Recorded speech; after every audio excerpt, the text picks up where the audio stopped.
Bismillahirrahmanirrahim. Assalamualaikum warahmatullahi wabarakatuh. Alhamdulillah, alhamdulillahi rabbil alamin.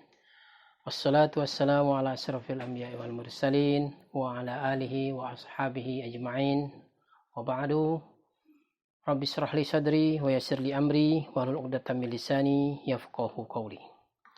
Alhamdulillah, para santri at-taqwa sekalian yang dimuliakan Allah. Pada hari ini ya kita akan kembali melanjutkan kajian perharinya sebagaimana biasa.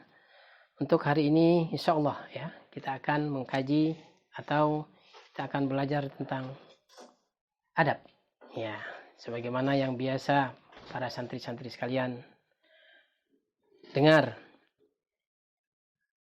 Pendidikan adab ini sangat penting sehingga kita hampir setiap hari mendengar kata-kata adab. Ya. Selama ini kita sudah belajar adab kepada Allah, adab kepada Rasul, adab kepada guru, adab kepada orang tua, ya. Adab kepada ilmu dan juga salah satunya adab kepada kitabullah, yaitu adab kepada Al-Qur'an, ya. Ya, walaupun dalam kondisi yang tidak saling bertatap muka, di mana kita saling berjauhan dan para santri sekalian ada di tempat yang berbeda-beda, namun tetap kita akan mengkaji bersama-sama tentang adab ini, adab kepada Al-Qur'an, ya. Untuk materi ini, insya Allah kita akan banyak mengambil manfaat dari sebuah kitab, yaitu kitab At-Tibyan fi Adab Hamalatil Quran. Ya, kitab ini karangan Imam Nawawi, seorang ulama besar pada abad ke-7 Hijriah. Ya, insya Allah kita akan mengambil manfaat yang banyak dari kitab ini nantinya. Namun sebelum itu, ada baiknya juga kita berkenalan, ya. Tak kenal maka tak sayang. Artinya kalau kita tidak mengenal siapa Imam Nawawi, pengarang kitab itu, ya mungkin kita tidak banyak mengambil manfaat dari beliau. Padahal dari sejarah atau dari biografi beliau pun kita bisa mengambil manfaat atau menjadikan inspirasi. Karena sebagai seorang ulama besar, tentunya sejarah hidup beliau sangatlah luar biasa. Ya, beliau hanya hidup sekitar 45 tahun. Namun manfaat atau barokah ya ilmu yang beliau tinggalkan luar biasa. Ya. Tidak sebanding dengan masa atau rentang waktu yang beliau jalani selama di dunia. Baiklah, untuk itu sebelum kita masuk kepada adab tentang bagaimana kita harus berinteraksi atau membaca Al-Quran khususnya pada kali ini, kita lebih dahulu akan belajar sedikit dari sejarah hidup pengarang kitab ini, yaitu Imam Nawawi. Sebelumnya ada dua Imam Nawawi yang mungkin sering kita dengar di Nusantara khususnya, yang mana kitab dan buku-bukunya banyak dikaji. Yang pertama Imam Nawawi yang kitabnya ini akan kita pelajari. Yang kedua ada juga Imam Nawawi Al-Bantani, ya. Jadi ini dua orang yang berbeda. Jadi jangan sampai salah bahwa Imam Nawawi yang kita pelajari ini, At-Tibyan fi Adab Hamalatil Quran, ini adalah seorang ulama yang berasal dari Syria, ya, dari Damaskus, dari kota kecil yang bernama Nawa. Nah, nanti kan kita sedikit mengulas sejarah hidup beliau. Adapun yang kedua adalah seorang ulama juga yang hidup pada abad ke-19, beliau meninggal pada 1897, yaitu Imam Nawawi Al-Bantani. Ya, beliau seorang imam di Masjidil Haram, seorang ulama besar dari Jawi, yaitu dari Banten. Makanya ditambah namanya Imam Nawawi Al-Bantani. Ya, beliau juga seorang ulama besar yang karyanya juga dikaji oleh para penuntut ilmu atau santri-santri dan kaum muslimin di Nusantara dan juga belahan dunia lainnya. Baiklah, untuk lebih ringkasnya kita langsung membahas tentang Imam Nawawi. Ya. Imam Nawawi ini bernama, nama lengkapnya ya, Yahya bin Syaraf ya bin Murrah ya bin Hasan bin Husain ya An-Nawawi. Beliau lahir di kota kecil ya, daerah Damaskus sekarang ya, tidak jauh dari Damaskus. Itu kota kecil daerah bernama Nawa, makanya menjadi Imam Nawawi. Mungkin daerah Nawa ini kalau tidak ada lahir seorang ulama besar seperti Imam Nawawi ini, tidak akan dikenal orang ya. Jadi terkenalnya seperti Bukhara, mungkin kalau tidak ada Imam Bukhari yang ya menjadi seorang ulama besar pengumpul hadis, mungkin Bukhara tidak dikenal orang. Sama seperti Nawa ini. Jadi Imam Nawawi ini lahir pada bulan Muharram tahun 631 Hijriah. Dan beliau lahir dari sebuah keluarga sederhana yang sangat kuat menjaga atau memegang agama. Ya. Nah, masa kecil Imam Nawawi ini itu sudah terlihat bahwa beliau ini merupakan calon seorang ulama besar. Ya. Jadi dari kecil saja beliau sudah terlihat menunjukkan tanda-tanda akan menjadi seorang ulama yang besar. Kenapa? Ya, jadi diriwayatkan ada beberapa kejadian yang membuat ya bisa kita jadikan inspirasi, ya bisa jadi kita jadikan panutan. Ya.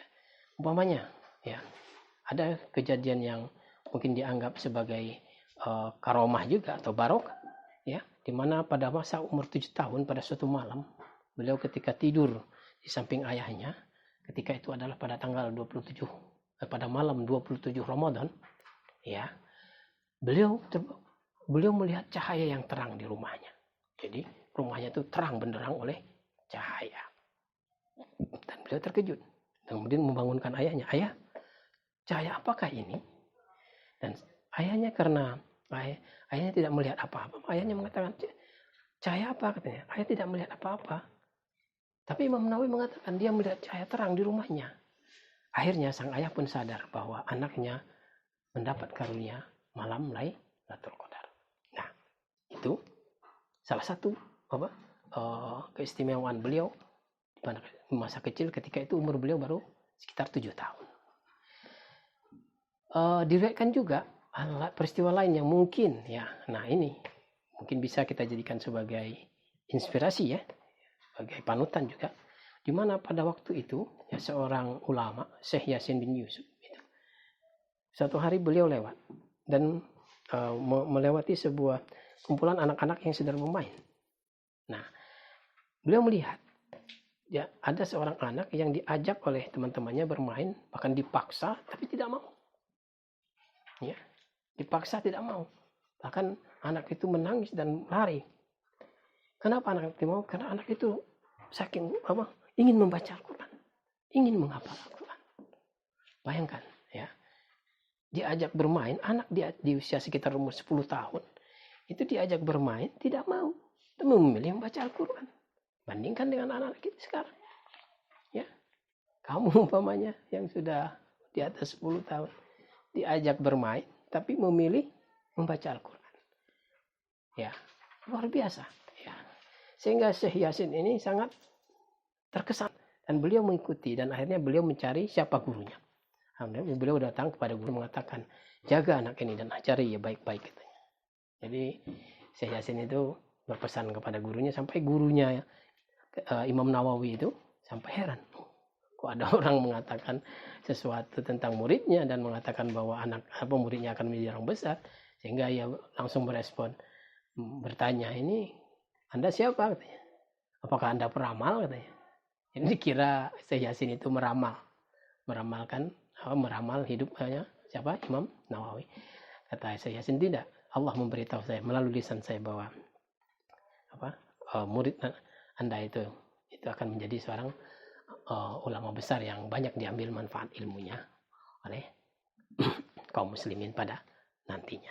Nah, ini merupakan suatu tanda-tanda. Jadi sudah kelihatan bahwa sejak kecil memang beliau sudah menyintai Al-Quran, sehingga tidak heran kalau beliau hafal Al-Quran sebelum balik ya.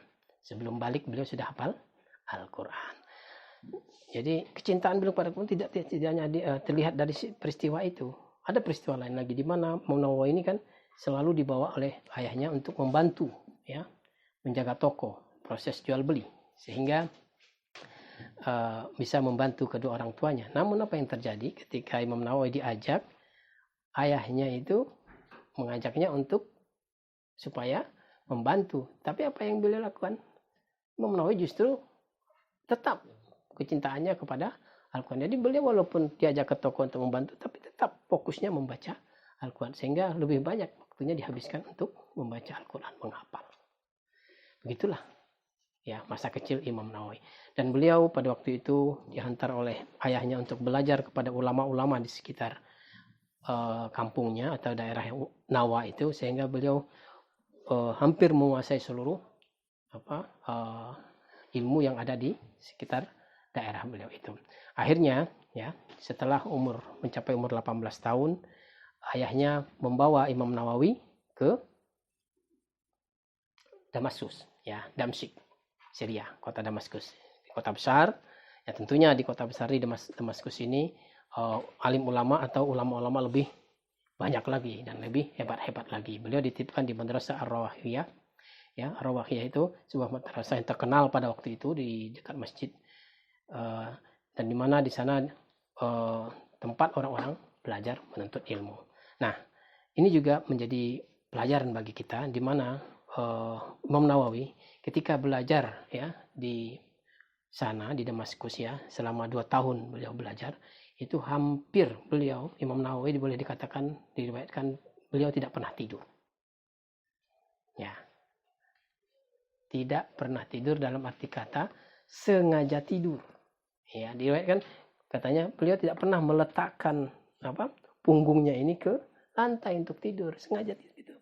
Hanya tertidur iya. Ya nih. Jadi beliau tertidur, capek belajar, tertidur duduk. Tentunya karena orang belajar kan duduk. Ya, setelah itu bangun lagi, belajar lagi. Bahkan diriwayatkan berkata bahwa ketika terbangun beliau langsung mengucapkan innalillah. Kenapa? Karena merasa waktunya habis untuk tidur, sehingga menyesal. Akhirnya mengatakan innalillah. Akhirnya belajar lagi. Nah, begitu semangat beliau. Jadi betul-betul hirsun sebagaimana yang disyaratkan oleh Imam Syafi'i sebagai untuk seorang penuntut ilmu itu, lantananul ilma illa bisittatin. Saya umbikan tafsir bayan itu ada zakaun, ya sudah zakat, betul-betul cerdas beliau. Kemudian hirsun. Nah, hirsun itu betul-betul tamak ya. Hirsun itu kan mudawamatul muthalah. Jadi muthalah yang terus-menerus. Tamak kepada ilmu. Jadi selama belajar di Damsyik itu, di Damaskus itu, Imam Nawawi memang selalu belajar. Bahkan diriwayatkan beliau belajar 12 ilmu setiap hari. Ya, 12 ilmu. Ya, bandingkan dengan kita atau santri-santri takwa sekalian, setiap hari mungkin kita maksimal belajar 6 pelajaran. Dari pagi sampai malam. Itu pun kita tidak menjalani dengan serius. Ya. Nah, Imam Nawawi belajar 12 ilmu setiap hari. Dan beliau hampir tidak pernah tidur. Bahkan untuk mengurangi, supaya waktunya tidak berkurang untuk belajar, beliau juga mengurangi makan. Dikatakan beliau hampir setiap hari puasa. Dan makan hanya sekali sehari.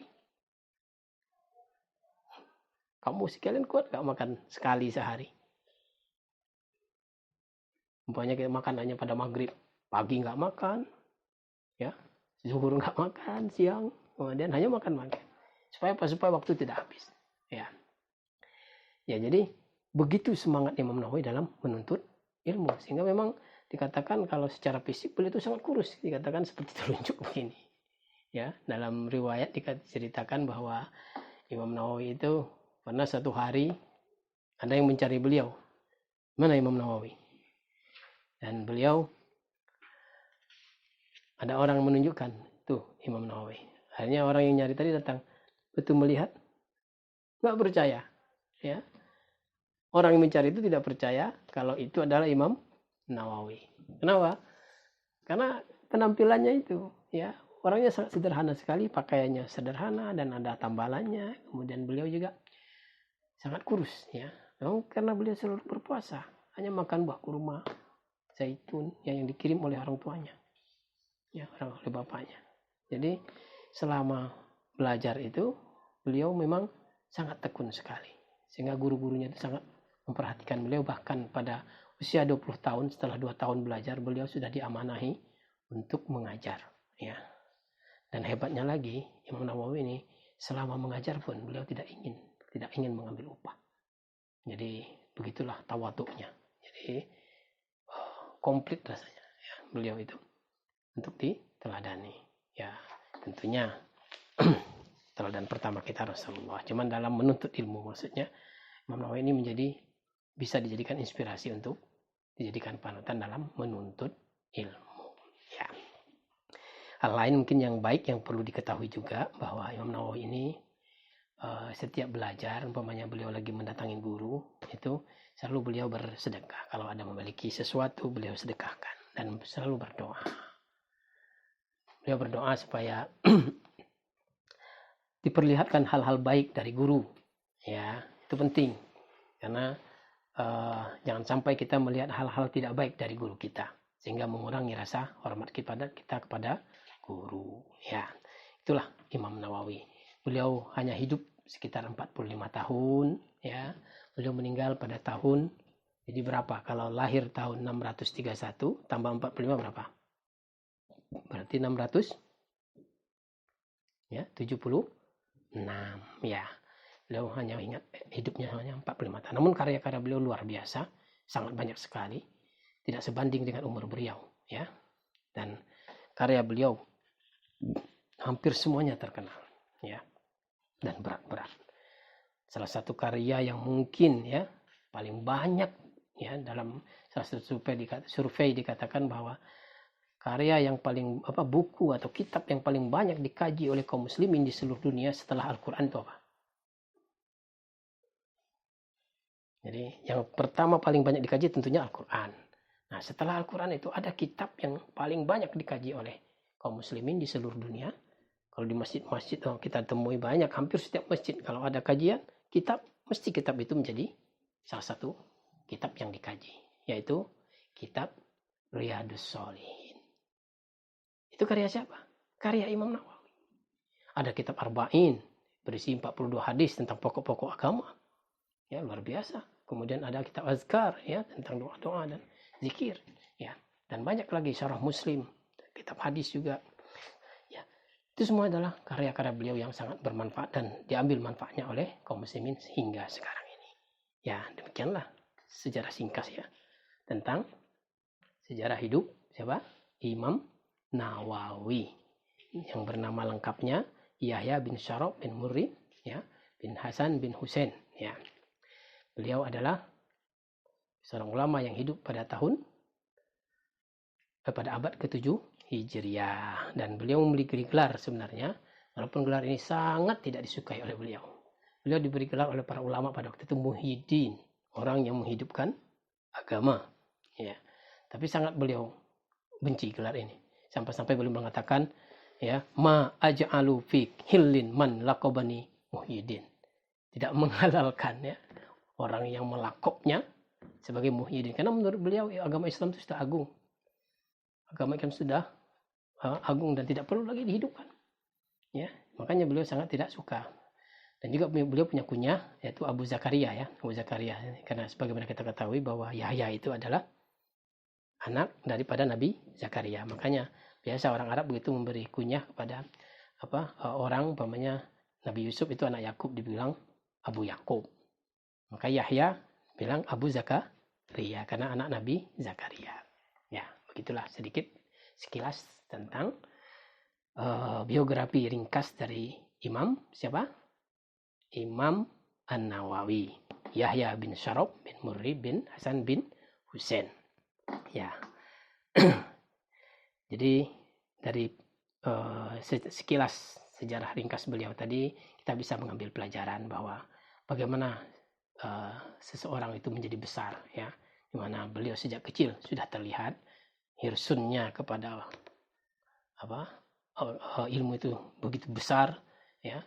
Kemudian tawaduknya dalam menuntut ilmu, dan satu lagi menjaga makanan, ya, karena menjaga makanan ini juga penting, ya. untuk kita sebagai penuntut ilmu. Imam Nawawi itu nggak mau makan sayur-sayur dari Damaskus, buah-buah dari Damaskus. Kenapa? Karena katanya di Damaskus itu banyak tanah wakaf, ya sekitar Damaskus itu, dan banyak disalahgunakan oleh orang, ditanami sayuran dan buahan. Dan Imam Nawawi nggak mau mengambil resiko untuk memakan buah yang dari tanah-tanah wakaf itu. Ya, itulah Imam Nawawi. Baiklah, kita lanjut kepada langsung saja ya. Untuk menyingkat waktu, kita akan langsung membahas tentang isi daripada kitab At-Tibyan fi Adab Hamalatil Quran. Adab-adab bagaimana berinteraksi kita dengan Al-Quran. Salah satunya adalah yang penting ya, yang harus kita ketahui pertama kali mungkin untuk sesi ini, kita akan mengkaji tentang atau menerangkan tentang adab bagaimana membaca Al-Quran dulu ya. Jadi ada adab membaca Al-Quran, ada adab seorang penghafal ya, mempelajari Al-Quran dan lain sebagainya. Namun yang paling penting sekarang, karena santri-santri sekalian, kita yang terbiasa membaca Al-Quran ketika di pondok umpamanya ya, kita secara tidak langsung sudah melaksanakan itu secara teratur ya, secara beradab. Namun ketika kita di rumah ya, ketika di rumah mungkin ya kondisi dan situasi dan suasananya berbeda, sehingga kita perlu mengetahui bagaimana seharusnya kita membaca Al-Quran. Baiklah, untuk itu hari ini atau pada kali ini kita akan menerangkan adab membaca Al-Quran menurut bersumber daripada kitab Imam Nawawi, yaitu kitab At-Tibyan fi Adab Hamalatil Quran.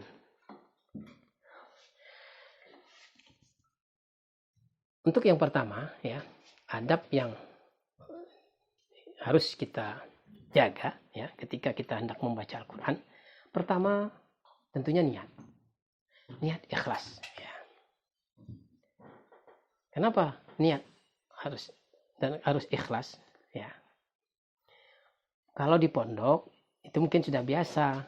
Jadi ketika kita tadarus habis sholat subuh, habis itu kita tadarus baca Quran, sehingga kita sudah bersih dan niatnya memang sudah ingin tadarus. Tapi di rumah ya, karena suasana berbeda, mungkin kita bisa diganggu atau bisa berubah niat itu ya. Jadi niat itu penting. Maka untuk niat apa? Niat ikhlas ya. Kenapa? Kalau di rumah ya, umpamanya apalagi kita bertetangga, bersebelahan rumah dengan orang, dan kebetulan tetangga kita ini ada yang menarik perhatian ya, itu bisa merubah niat. Setiap pagi begitu semangat ambil Quran, jam 7 ambil Quran, membaca Quran dengan keras-keras. Alhamdulillah, keras-keras, sehingga terdengar oleh tetangga, dengan harapan tetangga mendengar nanti biar anaknya si A ini sangat rajin, sangat soleh, ini suaranya bagus. Nah, itu bisa merubah niat. Jadi yang pertama, adab kita ketika hendak membaca Quran adalah niat dengan ikhlas ya. Pelihara niat itu ya, jangan sampai berubah ya, apalagi ya seperti tadi banyak gangguan, banyak godaan, sehingga niat itu bisa berubah. Tetapkan niat itu harus ikhlas karena Allah. Kemudian yang kedua, ketika kita membaca Al-Quran itu kan memerlukan konsentrasi dan gerakan mulut yang sempurna. Untuk itu adab kedua yang harus kita lakukan sebelum membaca Al-Quran apa? Membersihkan mulut. Jadi membersihkan mulut dengan apa? Ya bisa dengan kita sikat gigi dulu. Kalau di pondok mungkin kita habis baca setelah sholat subuh, mungkin sebelumnya kita sudah sikat gigi, sudah membersihkan atau bersiwak ya. Bersiwak itu sangat penting ya kita, karena sebagian ulama ada doanya kan dalam kitabnya. Imam Nawawi menerangkan sebagian ulama berdoa ketika bersiwak itu apa? Allahumma barik li fihi ya arhamar rahimin, minta berkah daripada siwak. Kenapa kita harus membersihkan mulut? Karena supaya kita bisa membaca dengan baik. tidak ada gangguan. Kan bisa saja kalau ada umpamanya selilit atau ada apa di mulut, sehingga kita tidak bisa melafazkan, ya, mengucapkan makhraj itu dengan benar. Sebagaimana kita ketahui, untuk membaca Al-Quran itu rahang kita itu ikut bergerak. Dari 28 huruf hijaiyah itu ada 18 huruf yang mana harus kita menggerakkan rahang. Maka kalau ada yang mengganggu, mulut kita tidak bersih, itu akan mengganggu makhrajnya. Makanya sebagai adab kita untuk membaca Al-Quran, yang kedua adalah harus mulut dalam keadaan bersih. Membersihkan mulut dengan apa? Bisa dengan siwak atau dengan sikat gigi, ya. Kemudian adab keberapa lagi? Tadi yang pertama niat, ikhlas. Yang kedua membersihkan mulut, ya. Yang ketiga adab adalah dalam kondisi suci, ya. Ini harus kita ketahui, ya, dan harus kita pastikan ini dalam kondisi suci. Kenapa? Karena kalau kita dalam keadaan berhadas, apalagi ya untuk perempuan umpamanya, ketika dalam keadaan tidak suci, haid, sholat tidak boleh, dan juga tidak boleh membaca Al-Quran. Atau kondisi ketika junub, ya, itu juga tidak boleh membaca Al-Quran. Jadi kita harus dalam keadaan suci, ya. Ini sudah sepakat kaum muslimin bahwa seorang yang ingin membaca Al-Quran harus dalam keadaan suci, ya, daripada hadas. Jadi adab yang ketiga yang harus kita jaga sebelum kita membaca Al-Quran adalah dalam keadaan suci. Lalu bagaimana kalau kita tidak suci? Ya, kita harus bersuci dulu, harus mandi. Kemudian juga harus berwudu. Nah, adab yang keempat itu adalah berwudu atau bertayamum. Ya. Kalau kondisinya seperti ini umpamanya, ya. Kita umpamanya sekarang lagi wabah corona dan tiba-tiba semua orang berkurung, lockdown. Ya. Tidak boleh keluar rumah. Ya. Tiba-tiba air pam mati. Tidak ada air di rumah. Yang ada hanya air untuk minum, air galon. Sementara air di kamar mandi tidak ada, habis. Kemudian pompa air juga tidak ada. Dan kita tidak boleh keluar. Di luar tidak ada orang, tidak ada yang jual air. Di mana-mana sama, tetangga juga begitu. Dan di satu daerah begitu. Apa yang harus kita lakukan? Pokoknya kita baru bersih dari, umpamanya perempuan baru habis selesai dari haid. Sementara dia harus bersuci. Apa yang dilakukan? Bertayamum. Betul. Jadi boleh bertayamum. Setelah itu sholat dan boleh baca Quran. Jadi bersuci, bertayamum ketika ingin selesai dari hadas dan boleh membaca Al-Quran. Salah satu adabnya membolehkan baca Al-Quran. Tapi, ada tapinya. Kalau kemudian tiba-tiba setelah itu air mengalir lagi, ada air lagi, ya, ada air lagi. Tadi kan dalam posisi nggak ada air, kita udah cari sekeliling semuanya sama, orang tidak ada air umpamanya, ya, umpama ini, ya, mudah-mudahan kita tidak mengalami peristiwa seperti itu. Tidak ada air satu daerah itu, ya, tiba-tiba air mengalir lagi ada. Nah, itu ketika itu pun kita diharamkan membaca Al-Quran sampai kita mandi dan bersuci dengan air. Jadi boleh bertayamum ketika kita berhadas, kemudian boleh sholat dan baca Al-Quran. Tapi ketika ada air, ketika itu kita diharamkan membaca Quran sebelum kita mandi dari hadas. Baik, itu termasuk juga yang junub, ya. Itu menurut Imam Nawawi dalam kitab At-Tibyan fi Adab Hamalatil Quran. Jadi sudah berapa? Ada 4, ya. Adab kelima, ya, sekarang yang kelima. Salah satu adab yang juga harus kita jaga ketika kita hendak membaca Al-Quran apa? Hendaklah kita membaca di tempat yang bersih. Ya. Apa maksudnya tempat yang bersih? Ya tempat yang bersih, yang baik. ya, bukan di tempat yang kotor. Seperti umpamanya di kamar mandi, itu nggak beradab. Boleh nggak baca Quran di kamar mandi? Itu namanya nggak beradab. Ya, tidak boleh baca di kamar mandi.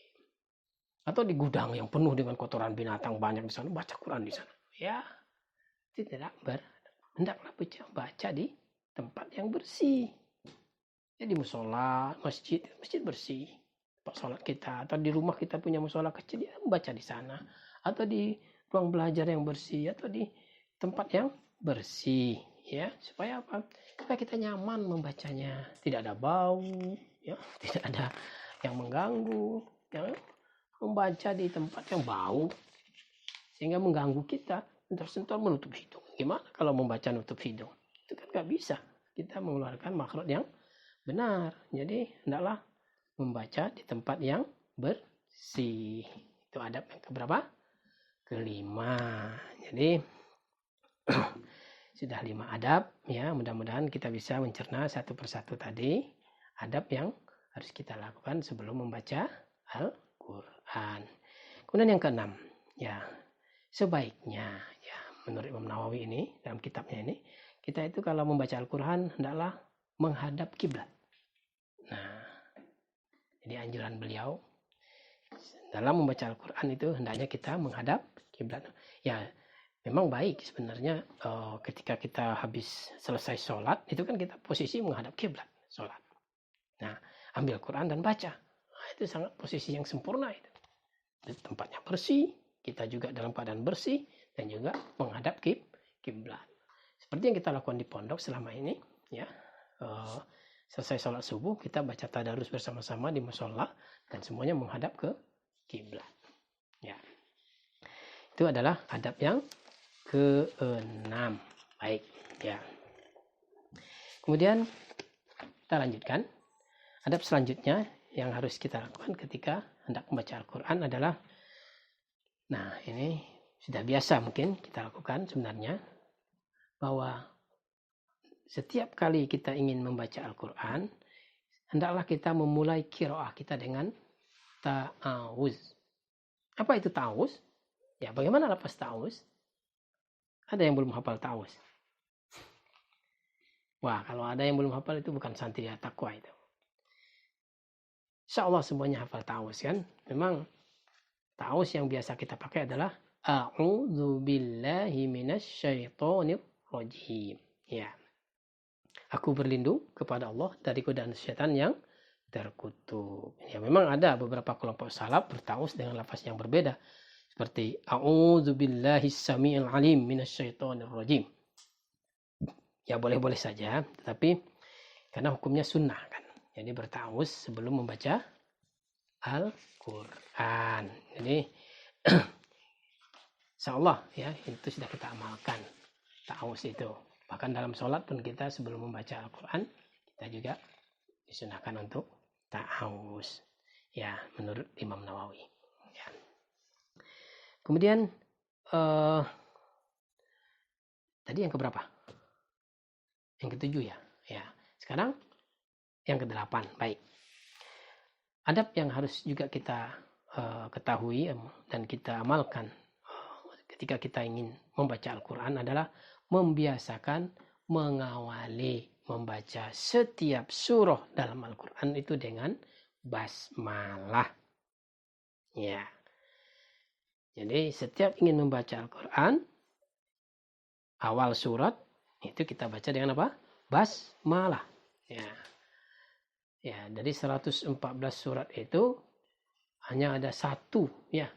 Kecuali satu surat itu, surat apa? Surat Al-Baro'ah, surat Taubah, surat yang ke-9 itu, yaitu mungkin di situ memang tidak ada Al-Basmalah. Jadi selain itu kita disunatkan untuk membaca apa? Al-Basmalah, ya. Jadi Bismillahirrahmanirrahim baru kita memulai. Setelah ta'awuz tentunya. Ini kecuali apa tadi? Surat yang ke-9 yaitu surat At-Taubah atau Al-Baro'ah. Jadi menurut Imam Nawawi bahwa Al-Basmalah itu ya disunahkan ya selalu kita harus membaca pada awal setiap surah kecuali surah Al-Baro'ah atau at-taubah. Jadi adab yang ke-8 adalah apa? Membaca basmalah pada setiap awal surah, kecuali surah at-taubah atau surah al-Baqarah atau surat yang ke-9. Ya, baik. Jadi dah berapa? Dah 8. Ya, tadi yang ke-8 ya. Sekarang untuk selanjutnya adab yang ke-9. Ya. Yang ke-9 adabnya, kita disyariatkan ya ketika membaca Al-Quran itu membaca dengan khusyuk dan juga mentadabbur. Ya, jadi khusyuk ya, supaya kita khusyuk dan mentadabburi Al-Quran atau ayat ya yang kita baca. Jadi seorang ulama ya, As-Sayyid Al-Jalil ya, dikutip oleh Imam Nawawi di sini, seorang yang memiliki banyak kelebihan dan wawasan itu Sayyid Al-Jalil ya. Kemudian Ibrahim Al-Khawas berkata bahwa tadabbur Al-Quran itu ya, merenungi Al-Quran itu merupakan salah satu obat daripada 5 obat hati atau tombo hati ya.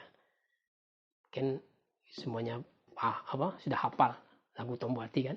Tombo hati itu ada 5 perkara. Jadi salah satunya apa?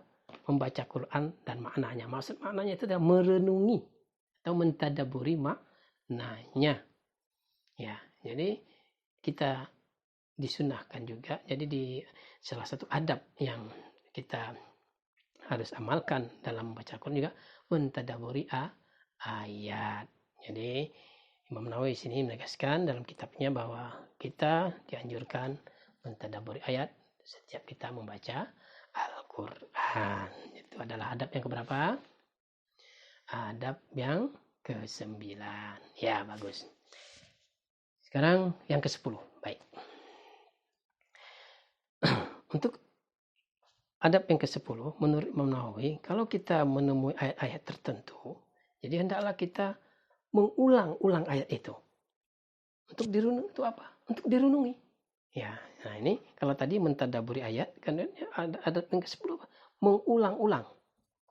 Dulu kalau kita membaca umpamanya seperti surah Yasin sering mengulang, salamun qaulam mir rabbir rahim. Ya, salamun qaulam mir rabbir rahim. Berulang-ulang. Ya untuk apa?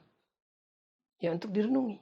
Ya, bukan hanya sekedar untuk diulang-ulang, tapi untuk direnungi. Diriwayatkan dari Abu Musa al-Asy'ari, Rasulullah bersabda, ya, yang artinya, ulang-ulanglah Al-Quran ini.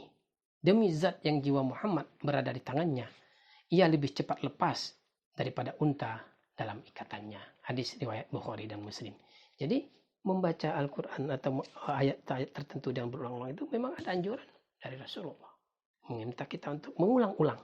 Makanya Imam Nawawi mensyaratkan atau menjadikan ini sebagai adab. Ya, dari adab yang ke-10, kita harus mengulangi. Ya, mengulang-ulang ayat-ayat tertentu yang untuk kita renungi, untuk kita renungkan. Ya. Jadi adab yang ke-10, mengulang-ulang ayat untuk ayat-ayat tertentu, maksudnya untuk direnungkan. Jadi sudah berapa? 10 ya. Sekarang yang keberapa? Ke-11 ya. Ya. Adapun adab yang ke-11 ya, yaitu membaca dengan tartil. Ya. Dalam Al-Quran Allah berfirman dalam surat apa? Surat Al-Muzammil kan ayat 4. Warattilil Qur'ana tartila. Ya, ulama sepakat bahwa hendaklah Al-Quran itu dibaca secara tartil. Ya. Nah, ini penyakit nih. Ya, Ustaz harus memperingatkan pada para santri sekalian bahwa karena salah satu daripada tugas kamu, kadang-kadang kan kamu tugaskan untuk menghafal Al-Quran, juz 30, juz 29. Nah, sering kita tuh menghafal itu kan dengan membaca cepat. Baca cepat supaya cepat hafal. Pemanya menghafal surah Al-Fajr. Wal fajr wal layalin asr wasyafi wal watr wal laili. Jadi baca cepat. Nah, ketika kita tadarus membaca Al-Quran, hendaklah kita membaca tartil. Artinya apa? Membaca sebagaimana yang diajarkan oleh Rasulullah. Imam Ali itu mengeluarkan mengeluarkan makhraj itu sebagaimana yang diajarkan. Ya. Jadi harus jelas semua makhraj itu. Jadi kalau kita membaca cepat bagaimana mungkin? Makanya ada larangan juga, la tuharrik lisanaka lita'jala bih.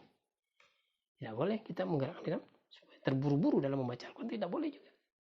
Ya. Hendaklah kita membaca dengan tartil. Ya. Apalagi kalau kita menjadi imam. Ya. Bacalah dengan tartil, dengan benar, ya. Sebagaimana yang telah diajarkan. Jadi tidak boleh membaca dengan cepat. Jadi harus membaca tartil. Itu salah satu adab. Jadi ingat, ya. Salah satu adab kita dalam baca Al-Quran harus baca dengan tartil. Baik. Yang berapa lagi? Ya, yang ke-12. Baik. Adab yang ke-12, ya, memohon karunia Allah saat membaca ayat rahmat. Nah, jadi kalau kita sedang membaca, kemudian kita mengetahui maknanya, ini adalah ayat tentang rahmat, ya, maka kita pun berdoa, ya, berdoa kepada Allah, memohon supaya Allah memberi kita karunia, ya, sebagaimana ayat yang kita baca. Jadi itu merupakan adab juga. Jadi ketika kita membaca ayat-ayat, ya, yang mengandung rahmat, maka kita pun berharap semoga Allah merahmati kita. Jadi itu salah satu adabnya. Ketika kita membaca Al-Quran, kalau menemukan ayat-ayat rahmat, hendaknya kita kita memohon kepada Allah supaya diberi rahmat. Ya. Jadi sudah berapa tadi? Sudah 11 atau 12? Ya, sudah 12. 12 kan? Ya. Tadi yang ke-11 apa? Yang ke-11 tadi adalah membaca tartil. Yang ke-12 memohon karunia Allah saat membaca ayat-ayat rahmat. Sekarang berarti yang ke-13. Baik. Salah satu perkara atau hal yang harus kita perhatikan juga ketika kita membaca Al-Quran itu, kita harus menghormati Al-Quran. Ya. Apa maksud menghormati Al-Quran? Dalam surat Al-A'raf ayat 204 Allah berfirman, A'udzu billahi minasyaitonir rajim. Wa idza quri'al Qur'an fastami'u lahu wa ansitu la'allakum turhamun. Apabila dibacakan Al-Quran, maka dengarkanlah baik-baik dan perhatikanlah dengan tenang agar kamu mendapat rahmat. Mendengarkan dengan tenang, perhatikan dengan baik, itu artinya kan kita menghormati Al-Quran. Ya. Bagaimana cara menghormati Al-Quran itu? Ya. Orang yang tidak menghormati Al-Quran itu seperti ini. Sambil membaca, bercanda. Ya. Atau ngobrol sambil membaca. Nah, itu tandanya kita tidak menghormati Al-Quran. Atau malahan kamu mengganggu temanmu yang sedang membaca. Jangankan mengganggu, mengalihkan fokusnya saja. Teman kamu sedang membaca, kamu ganggu, supaya dia tidak fokus, kamu ganggu sehingga teman kamu tidak bisa membaca dengan baik. Itu namanya kamu tidak menghormati Al-Quran. Maka hati-hati. Tidak boleh berbicara, tidak boleh apalagi bermain-main, ya. Itu namanya kita tidak boleh tidak menghormati Al-Quran. Karena Allah memerintahkan wa idza quri'al Qur'an fastami'u lahu wa ansitu. Nah, supaya apa? Supaya la'allakum turhamun. Jadi jangan sampai di rumah kita membaca, umpamanya keluarga, adik membaca, kakak membaca, kamu membaca, sedang membaca, atau adik kamu sedang membaca, kamu aja ngobrol, atau kamu membaca, diajak ngobrol. Kalau kamu membaca diajak ngobrol gimana? Ya usahakan setelah selesai membaca atau selesai ayat, baru bicara. Ya, kenapa? Karena tidak boleh memutuskan. Dalam sebuah hadis diriwayatkan oleh Bukhari dalam sahihnya, dia berkata bahwa kana Ibnu Umar radhiyallahu anhuma idza qara'al Qur'an, ya, lam yatakallam hatta yafragu minhu. Nah, diriwayatkan sini Ibnu Umar, ya. Ketika membaca Al-Qur'an itu lam yatakallam hatta sampai selesai. Ya. Jadi jangan sampai ketika kamu membaca belum selesai ayat atau belum selesai perkataan diajak ngobrol kamu berhenti. Itu tidak beradab. Ya. Maka salah satu cara kita menghormati Al-Qur'an, kita membacanya dengan serius, dengan baik, ya, jangan sampai membaca dengan bercanda, apalagi mengganggu orang. Ya, tidak boleh. Ya. Mengganggu orang yang lagi baca Quran, namanya kita tidak menghormati Al-Quran. Padahal salah satu dari adab kita harus menghormati Al-Quran. Ya.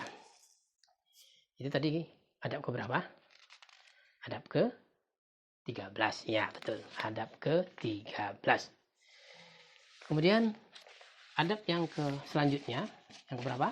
Yang ke 14. Ya, baik. Selain menghormati Al-Quran, ya, adab yang harus kita jaga juga ketika membaca Al-Quran itu, ketika membaca mushaf itu apa? Membaca Al-Quran sesuai dengan urutan mushaf. Nah, ini kamu harus hati-hati. Apalagi kalau imam, ya. Itu boleh, cuman ya lebih baik untuk beradabnya kamu harus membaca sesuai urutan. Al-Fatihah, Al-Baqarah, ya, Ali Imran, An-Nisa, ya. Ya, apalagi kalau surat-surat pendek, surat juz 30 itu. Ya, sangat dianjurkan untuk membaca sesuai urutan. Apalagi kamu jadi imam. Rakaat pertama kamu baca Wadduha. Kemudian rakaat 2 Alam Nasrah. Itu kan berurutan. Tapi kalau kamu rakaat pertama baca Qul huwallahu ahad, kemudian rakaat kedua Tabbat yada, boleh, cuman itu ya termasuk tidak, ya, bukan kurang afdol begitu. Apalagi ya ada ini kejadian, dia pada rakaat pertama dia imam baca surat Al-Baqarah, akhir surat Al-Baqarah, amanar rasulu bima unzila, sampai akhir ayat habis. Wansurna al-qaumil kafirin, terakhir. Itu kan akhir surat Al-Baqarah. Nah, pada rakaat kedua apa yang dia baca? Ayat kursi. Ayat kursi itu kan bagian dari surat Al-Baqarah. Dan itu adalah sebelum amanah Rasul. Jadi dia membaca seakan-akan dia membaca itu dari belakang, kemudian pindah ke awal. Nah, untuk itu kamu harus tahu bahwa salah satu adab kita dalam membaca Al-Quran, termasuk dalam sholat, dalam imam, kamu harus membaca secara urutan yang sudah ditetapkan dalam mushaf itu. Ini kalau mau baca surat Al-Baqarah karena panjang, kamu mau baca mau baca pertama awal surat Al-Baqarah, Alif Lam Mim. Jadi kalau kita belum sampai ulaika humul muflihun. Kemudian setelah itu rakaat kedua kamu baca ayat kursi. Kalau ada rakaat ketiga lagi waktu tarawih, kamu baca amanah Rasul. Ya nggak apa-apa. Itu kan karena masih dalam posisi berurutan. Jangan dibalik. Ini nggak boleh, ya. Ya, kalau suratnya habis, seperti surat pendek pada juz 30, seperti umpamanya kamu baca, seperti katakan tadi, qul a'udzu birabbin nas dulu, kemudian qul a'udzu birabbil falaq, kemudian qul huwallah. Ya nggak apa-apa. Cuman ya dalam adab kita ketika membaca Al-Quran, salah satunya adalah dengan membaca berurutan menurut mushaf. Jadi sudah berapa adabnya? Sudah 14, ya, baik. Jadi banyak ya masih banyak lagi yang adab-adab itu. Tapi bukan untuk dihafal, kamu untuk diamalkan, bukan dihafal. Ya, kalau kita amalkan, insya Allah kita akan melekat dan menjadi perilaku kita sehari-hari. Kemudian adab yang ke-15, ya, yaitu membaca Al-Quran dalam membaca dengan mushaf. Ya, itu lebih afdol. Ya, namanya membaca ya kita membaca gini kan. Kalau kita tidak ada mushaf kemudian membaca begitu, itu namanya kita sedang menghafal kan. Jadi lebih afdolnya kalau kita ada mushaf, lebih baik baca mushaf. Ya. Kadang-kadang mengandalkan hafalan itu kan kita tidak tahu juga. Kadang-kadang hafalan kita, ya namanya manusia selalu tempatnya salah dan lupa. Ya. Kadang-kadang lupa, ragu. Nah kita tidak boleh ragu main hantam saja. Ternyata salah. Nah, itu tidak boleh. Ya. Lebih afdolnya kita dengan mushaf. Walaupun hafal, ya lebih baik dengan mushaf. Sehingga kita bisa membaca dengan serius. Dan juga kita bisa mengatur kapan berhenti, dari mana mulainya. Ya. Sehingga kita bisa membaca dengan baik. Jadi jangan sampai ya kita karena hafal surat itu lantas tidak ingin membaca dengan mushaf sehingga kemudian terjadi kesalahan. Nah, itu sangat tidak baik. Jadi dianjurkan ya salah satu adabnya yaitu dengan membaca mushaf. Ya. Dah keberapa? 15 ya. Habis? Ya, baik. Ada satu lagi ya. Adab yang ke-16 baiklah, yaitu hendaknya kita membaguskan suara. Ya. Hendaknya apa? Membaguskan suara. Ya, artinya dalam membaca Al-Qur'an ya, kita hendaknya kalau bisa kalau suara serak-serak gitu ya mungkin boleh minum dulu. Ya. Boleh hingga suara kita bisa jelas ya. Jadi salah satu adabnya supaya kita membaguskan suara ya, qiraah. Kalau kita belajar qiraah bagaimana cara membaca supaya bagus. Sehingga ketika kita membaca itu orang-orang pun ikut meresapi atau merenungi bacaan itu. Para ulama berkata dianjurkan membaguskan suara ketika membaca Al-Qur'an dan melakukannya selama tidak sampai memanjang-manjangkan qiraah. Jika ia berlebihan hingga bertambah satu huruf atau malah mengurangi satu huruf maka hukumnya menjadi haram, kata Imam Nawawi dalam kitabnya At-Tibyan fi Adab Hamalatil Quran. Jadi kita diajarkan membaguskan, cuman jangan sampai memanjang-manjangkan satu huruf atau bahkan memendek-mendek sehingga salah satu huruf. Kalau itu yang kita lakukan itu namanya kita sudah bukan beradab lagi, itu sudah sangat kepada haram. Karena kalau panjang atau melebihkan satu huruf atau kurang atau mengurangi satu huruf itu kan sudah merubah makna Al-Quran. Jadi yang dimaksud membaguskan kita hendak membaguskan, tapi masih tetap dalam koridor membaca dengan benar, qiraah yang benar. Ya. Jadi jangan sampai karena ingin mementingkan keindahan suara sehingga bacaannya jadi bertambah ya, atau berkurang. Nah, itu tidak boleh. Ya. Jadi semua itu ya harus masih dalam koridor bacaan yang sahih. Jadi jangan sampai kita ingin membaguskan suara tapi malah mengurangi atau menambah. Itu tidak boleh. Jadi itulah berapa tadi? Ada 16 adab yang harus kita jalankan, harus kita perhatikan dalam membaca Al-Qur'an. Baik, kita review lagi. Adab yang pertama apa? Yaitu niat ikhlas. Ikhlas itu apa? Ikhlas karena Allah. Jangan sampai kita membaca karena hal-hal lain yang bukan selain karena Allah. Yang kedua adalah apa? Membersihkan mulut.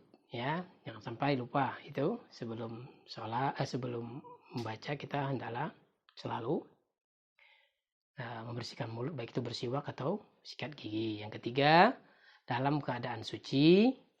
Yang keempat, kita hendaklah berwudu atau bertayamum kalau kita lagi berhadas ya, harus mensucikan diri dulu itu supaya sebelum kita membaca Al-Qur'an. Yang kelima, kita harus memperhatikan tempat ya di mana kita membaca. Tempat itu harus bersih, harus suci. Jangan sampai membaca di tempat yang tidak baik, bau dan lain sebagainya. Ya, jangan. Yang keenam, hendaklah kita membaca dengan menghadap ke kiblat. Yang ketujuh, mulailah bacaan atau qiraah dengan ta'awuz.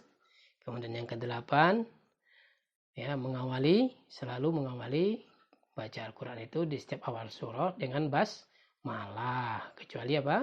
Surat yang keberapa? Yang ke-9, yaitu surat At-Taubah. Yang ke-9 yaitu mentadaburi ayat. Ya, kalau kita mendapatkan ayat, kita sedang membaca, kita hendaknya juga mentadaburi ayat itu. Pas kita membaca surah Al-Lahab umpamanya, kita merenungi ya, isi daripada surah Al-Lahab. Ya, kemudian ke-10 mengulang-ulang ayat yang baik untuk direnungi. Ya, kalau ada menemukan ayat kita ulang-ulang. Seperti tadi, salamun min qauli rabbir rahim. Tazul ayyuhal mujrimun. Tapi biasanya salamun itu dalam surah Yasin itu selalu diulang-ulang kan. Ya. Kemudian selanjutnya membaca dengan tartil. Ya. Kemudian memohon karunia Allah ketika kita membaca ayat-ayat rahmat. Selanjutnya kita diharapkan untuk apa? Menghormati Al-Quran, ya, menghormati Al-Quran dengan membaca serius, ya, tidak main-main, tidak bersenda gurau, ya, tidak mengganggu orang yang sedang membaca Al-Quran. Kemudian membaca sesuai urutan mushaf, yang sampai kita bolak-balik, apalagi dalam sholat, ya, seperti tadi yang saya terangkan, jangan sampai itu kita lakukan. Kemudian membaca Al-Quran dengan melihat mushaf, dan yang terakhir adalah dianjurkan untuk membaguskan suara dalam membaca Al-Quran. Ya, ini kode supaya berakhir, ya. Baiklah. Jadi santri-santri takwa sekalian yang dirahmati Allah, mudah-mudahan kajian kita kali ini bisa menambah, ya, ilmu bagi kita semuanya, sehingga kita bisa mempraktekkan, ya, adab-adab dalam membaca Al-Quran. Ya, yang kita ambil dari kitab apa? At-Tibyan fi Adab Hamalatil Quran, karya siapa? Karya Imam An-Nawawi. Sebelum berakhir, di sini Ustadz ingin memberikan sebuah PR, ya. Ada PR nih. Ya, semuanya harap perhatikan. Jadi yang pertama, semuanya saja. Pertama adalah semuanya harus menulis, ya, ringkasan dari sejarah Imam Nawawi tadi. Siapa Imam Nawawi, nama lengkapnya siapa, gimana masa kecilnya, lahir di mana, kemudian bagaimana dia belajar, dan bagaimana sampai dia menghasilkan kitab yang begitu banyak. Ya, apa saja. Nah, ini yang penting. Apa hikmah yang bisa kita ambil daripada sejarah atau hidup atau biografi dari Imam Nawawi ini. Nah, yang kedua, ya, semuanya juga harus membuat ringkasan, ya, tentang adab-adab tadi. Minimal, ya, tadi ada berapa? 16, ya. Minimal setengahnya 8 harus ditulis. Ya, semuanya PR ini kemudian dikirim kepada wali kelas masing-masing, dan nanti wali kelas akan, ya, membuatnya ke Ustadz, ya. Jadi semuanya saja harap memperhatikan apa yang tadi Ustadz berikan.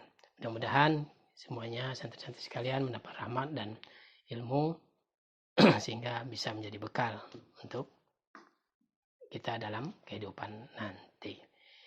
Ya, sekian, ya, untuk hari ini. Mudah-mudahan kita bisa lanjutkan pada kajian yang akan datang. Lebih kurangnya mohon maaf. Wabillahi taufiq wal hidayah. Assalamualaikum warahmatullahi wabarakatuh.